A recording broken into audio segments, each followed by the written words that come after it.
Business Book Summaries. Let's explore a game-changing book that promises to make your life easier and boost your productivity.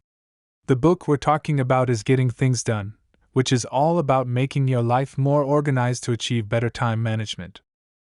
The main idea is that we all have the same 24 hours in a day, but what sets us apart is how effectively we use that time.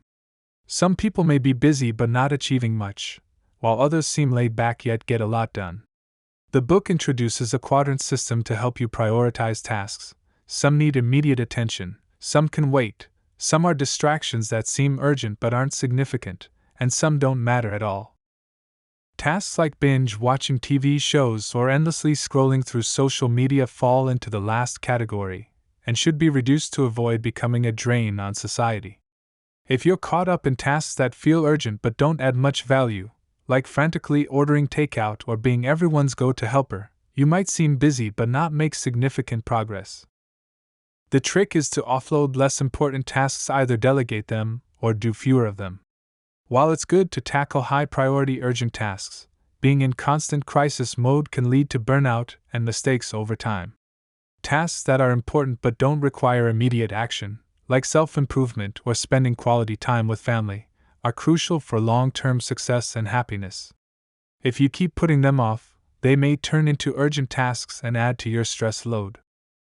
In essence, the idea behind what I call old-school time management is to focus on tasks that are important, but not immediately pressing. By doing this, you'll naturally find that urgent and critical tasks will lessen over time. Before we delve further, remember that we regularly share new content. Don't forget to subscribe to our channel Business Book Summaries and hit the notification bell for the latest updates. Despite sounding logical, many people find that this approach doesn't work in practice. Even if you allocate time for important tasks, your mind may keep drifting to urgent matters, making it hard to concentrate.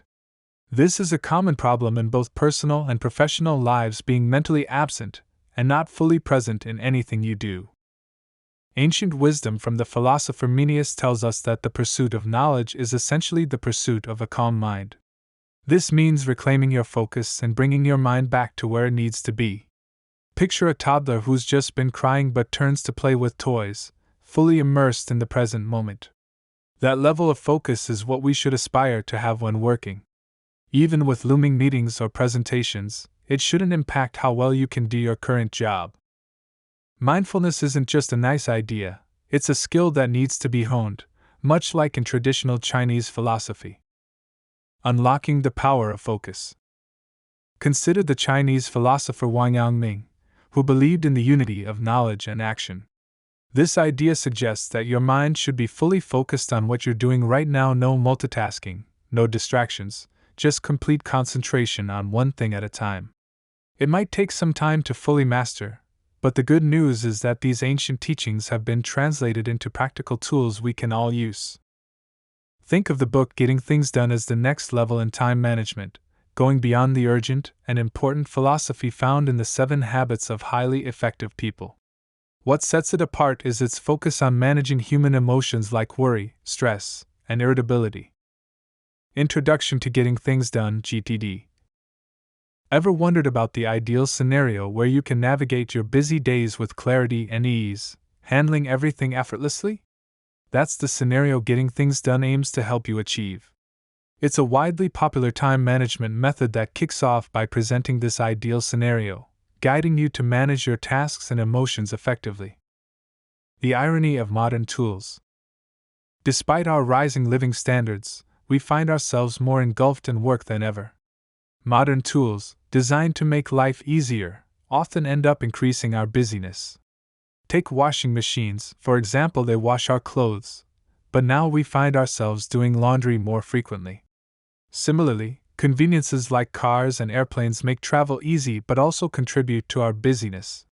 The irony is that as technology advances, we're not becoming freer, we're just getting busier.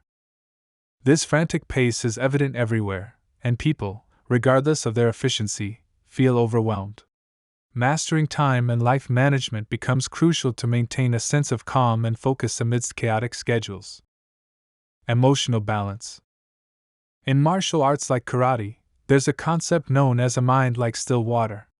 Imagine a pond. When you throw a stone into it, the water splashes, but it quickly becomes calm again. This metaphor teaches us that our reactions to life's events should be balanced. An excessive reaction, like water that won't stop splashing, is problematic. Failing to maintain a balanced emotional response can lead to a loss of control over our actions and reactions. Overreacting or underreacting in various situations can result in consequences worse than we initially thought. Striking the right balance is vital for achieving a state of mental equilibrium, a mind like still water. Managing commitments. The author, with over 20 years of coaching experience, noticed a common thread among stressed individuals: poor management of commitments and responsibilities. Learning to handle lingering unresolved issues can notably lessen this stress. Unresolved issues are those that consistently nag at your consciousness, leaving you unsettled. The true source of distress might not be the specific problem but the silent pressure that accumulates when something is left unattended. This procrastination can adversely affect your current tasks, making them less effective and potentially derailing them. The work basket technique. To address this, the author recommends a technique involving a work basket, a container where you store tasks that need attention. The idea is to forget about them once they're in the basket. Later, you go through the basket, tackling each task one by one. It's a way to ensure that you are entirely focused on each task, minimizing mental clutter and stress. Optimizing your workflow in the digital age. In our modern age, working on specific tasks has become more accessible, thanks to smartphones being everywhere. Most of us have a calendar app on our phones, allowing us to list upcoming tasks. For instance, if you have a meeting set for next Tuesday afternoon, just jot it down in your digital calendar. But don't stop there, make sure to block off some time beforehand to prepare for that meeting. Using traditional time management methods might leave you feeling distracted. You jot down a task, but part of your mind is still worrying about when to prepare for it. To streamline this process, allocate specific times for both the task and its preparation in your smartphone calendar. Let's say you have a negotiation next Tuesday from 2 to 4 p.m. You also schedule prep time for Monday from 10 a.m. to noon. Forget about it until the scheduled prep time arrives. Your smartphone calendar keeps track of the prep time for each task, allowing you to fully rely on it. The task becomes a non-issue until it's time to deal with it. When the scheduled prep time arrives, you can give it your full attention without stress or distraction. Applying this getting things done (GTD) approach to manage your work and life will make you feel significantly more at ease and focused, preventing external distractions from throwing you off course. This book offers various strategies to improve work. Bottom-up action management. Instead of starting with lofty organizational or personal goals, the bottom-up action management approach recommends focusing on immediate, smaller tasks at hand. The author illustrates this with a quirky example. Imagine swimming in oversized trunks that are likely to fall off as soon as you hit the water. Staring at your end goal in the distance won't help. You have to hold up your trunks first. The lesson is clear: tackle immediate manageable issues first. Only then can you genuinely devote yourself to achieving your long-term goals. A key technique in action management is to declutter your mind. The goal is to act more on intuition and less on overthinking each task's specifics. Think of your brain as the CPU of a computer, with external tools like your smartphone or planner acting as memory storage. Streamline your thought process by offloading tasks to these external tools, freeing up mental space for more intuitive action. Whether you prefer jotting things down in planners or using the latest smartphone apps, the choice is yours. The point is to free up mental space for more intuitive action. Offload your tasks to external tools like a physical organizer or smartphone app, allowing your mind to focus entirely on the task at hand. Creating an ideal workspace. Set up a workspace that you'll love to be in. Whether it's a well-organized desk adorned with your favorite books and equipped with a reliable laptop, create an environment that not only facilitates productivity but also brings you joy. Establish a specific cue to jumpstart your workflow, as suggested in the book Switch: How to Change Things When Change is Hard. The upside? The moment you sit at your personalized workspace, you'll find it much easier to get into the zone, whether you're writing, typing, or even drawing. A well-curated environment helps you dive right in. Just like artists need a specially set studio space, you too should have a dedicated office desk. Keep this workspace personal, even if it's tempting to share a desk at home. Resist the urge. Also, consider setting up a portable office, especially as we find ourselves in transit more often. Whether it's at the airport or the train station, seize the opportunity to catch up on work or read. Consider packing 2 books, one for the outbound flight and another for the return journey, to maximize reading efficiency. The same tactic can be applied on high-speed trains. If you're more of a laptop person, open it up and dive into your tasks. Remember, your workspace, whether stationary or mobile, should be designed for peak productivity, equipped with essentials like trays, blank sheets, folders, planners, and even a stapler and trash bin. Having these at your disposal ensures you're set for success. Getting organized, gathering tasks and priorities. During the phase where you gather tasks and priorities, it's not just about focusing on professional obligations like meetings or contracts.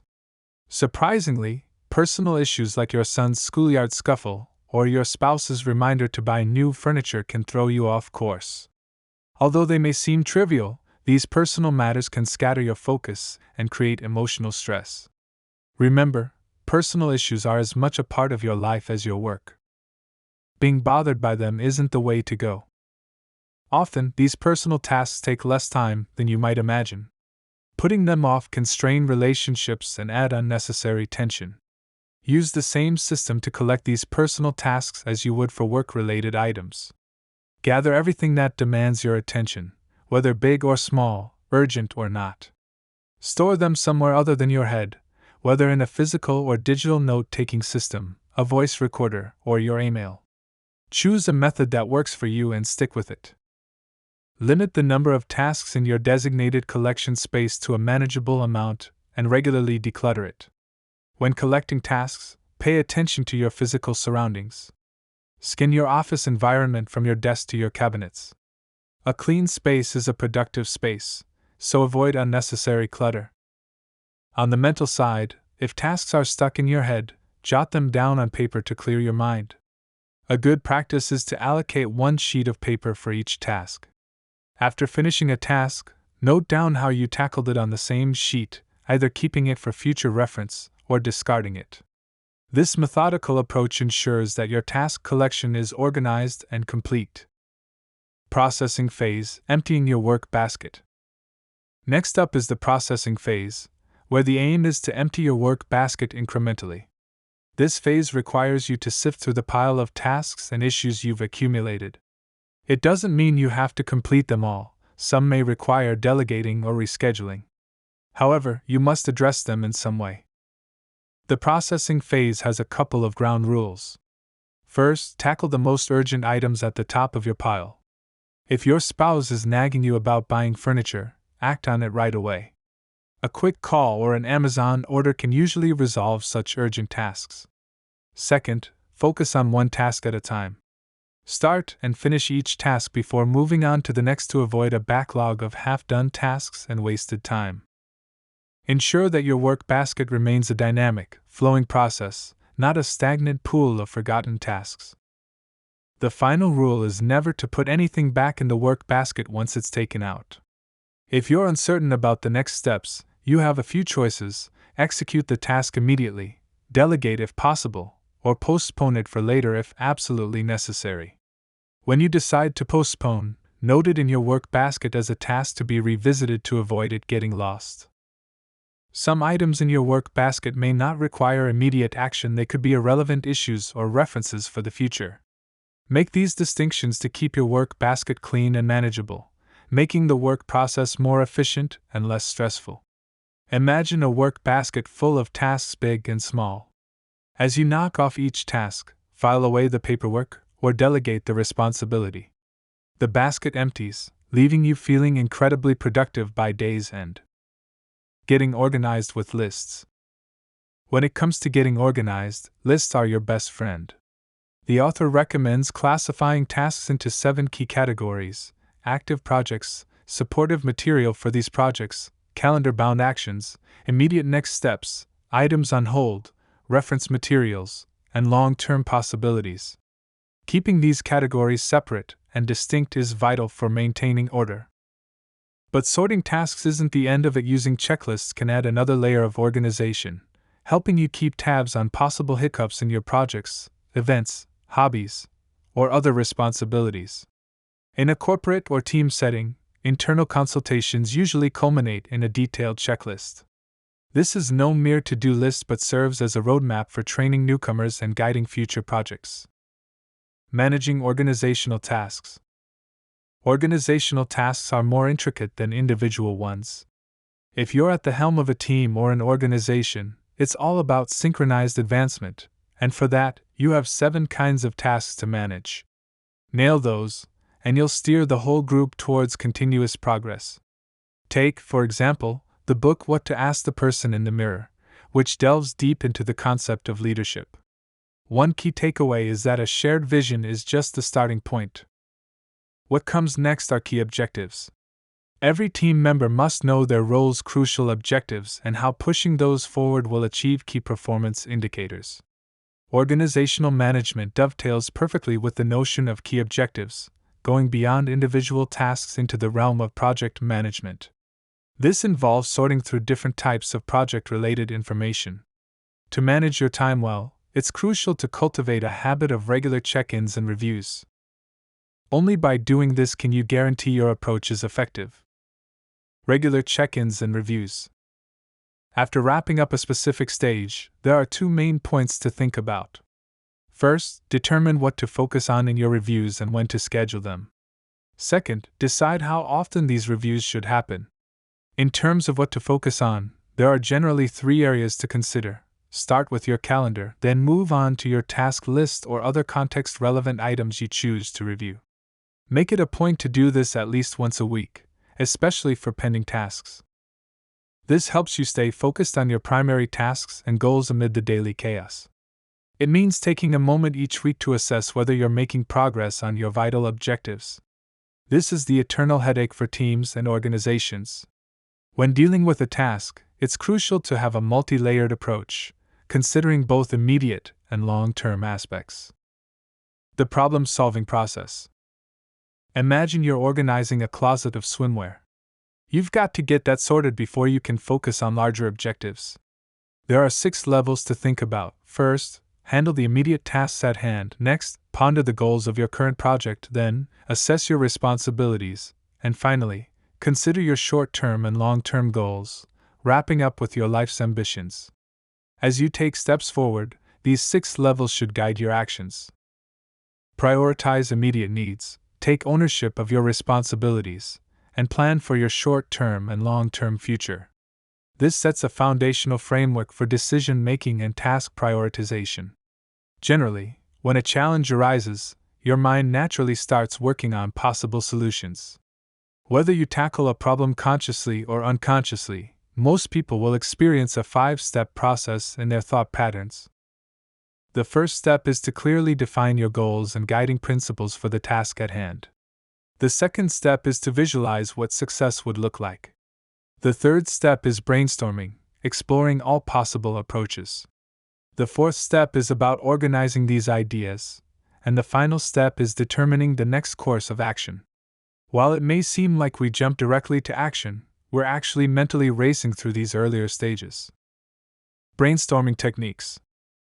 Investing more time in brainstorming can lead to better, more informed decisions down the line. The key is to let your thoughts flow freely without immediate judgment or critique. Write down every idea that comes to mind, no matter how outlandish it may seem. If you're brainstorming in a group, encourage open dialogue, holding off on critiques and discussions until later to ensure that you get the most out of the brainstorming process.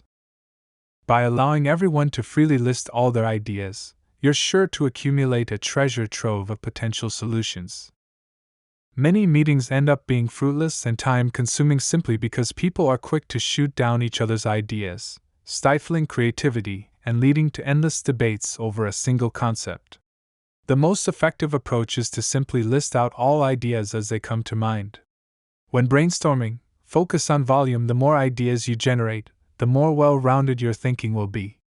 Once you've got a good list, that's when you can organize and evaluate to find the best approach. This essentially outlines a solid framework for problem solving in everyday life management. Using this technique, it's vital to get into the habit of collecting thoughts and ideas. My wife excels at this. She keeps a small notebook to jot down anything that happens during her day, ensuring those tasks will be dealt with later. Verbal commitments alone often lead to forgotten obligations, something I've personally experienced. That's why I now rely on my smartphone to keep track of tasks and set reminders, making sure nothing falls through the cracks. Overcoming procrastination. It's a fascinating insight that the smarter you are, the more you tend to procrastinate. I've seen this firsthand with a highly intelligent friend of mine who consistently delays tasks because his brilliant mind can visualize all the potential pitfalls and negative outcomes, making him anxious and ultimately leading him to procrastinate. Some experts say that procrastination is a byproduct of perfectionism. Your quick-thinking brain can foresee all the difficulties and potential failures, making you hesitant to take on the task for fear of criticism. So you put things off until the last possible moment as a built-in excuse. In essence, the root cause of many people's procrastination is the need for a safety net or an excuse. They'll say, "It's not that I can't do it well, it's just that I only had 2 days to finish it." But why wait until the last 2 days to begin? This is especially true for many women who claim to suffer from severe procrastination but make no effort to change. Why? Because they're not brave enough to face the potential backlash that could come from giving their all and still falling short. Is the fear of criticism from others really worth losing your peace of mind over? Once you realize that you're not the center of everyone's universe, it becomes easier to let go of that fear. Often, so-called intelligent people are their own worst enemies, letting their complicated thoughts affect their efficiency. There's a book from Japan called The Power of Insensitivity that delves into why simple-minded individuals like Forrest Gump seem to get things done more efficiently. When Gump decides he wants to start a shrimp boat, he goes ahead and does it without worrying about potential failures or setbacks. A simpler mind often translates into stronger execution skills because there's less internal debate and conflict, reducing major time wasting and highlighting the importance of learning to live simply. Simplicity in execution. Today's book, Getting Things Done, gives you a practical approach for organizing your thoughts, much like how a computer uses its CPU and memory. It's a method to declutter your mind from unnecessary stress, worries, and fears by noting them down on your phone, scheduling them, or putting them in a work basket. Despite its slim volume, the impact it had on my own time management was significant. My takeaway is the importance of focusing on one thing at a time. If I'm summarizing a book or interpreting a topic, I make sure to allocate time to finish it in one sitting, then move on to the next task. This is where I see a spike in my productivity. If you split a task over multiple days, you risk losing your initial train of thought, lowering your efficiency. It's vital to cultivate a focused approach. Calm mind for optimal outcome-oriented thinking. The book's author emphasizes the importance of outcome-oriented thinking for effective time management. Focusing on the end goal isn't just motivational jargon, it's a critical skill in your daily life. For example, if you have tasks to do and your ultimate aim is to make more time for family, specifically to spend time with your daughter, that positive expectation serves as a driving force. It's not just about ticking off to-dos, it's about having a meaningful objective. When that goal is clearly articulated, you're compelled to figure out your next actionable step, making your work all the more purposeful. People prone to procrastination often come to me for advice, and I usually turn the question back on them: are you committed to changing? If the answer is yes, then the next step is to vividly imagine what that change would look like for you. A clear vision serves as a built-in motivator. Lack of action often stems from indecision, either not knowing what we want or being unsure if we want it at all. Once you get clarity on your desires and goals, the choices you need to make become self-evident, making time management far more straightforward. So, to recap, the essence of getting things done is simple: concentrate on one task at a time. To achieve this, clear your mind of distractions by noting them elsewhere, leaving you focused and on track. We're keen to hear your thoughts on our content. Feel free to share your opinions or recommend books in the comments section. Don't forget to subscribe to our channel Business Book Summaries and hit the notification bell to stay updated with our latest summaries. Thank you and have a wonderful day.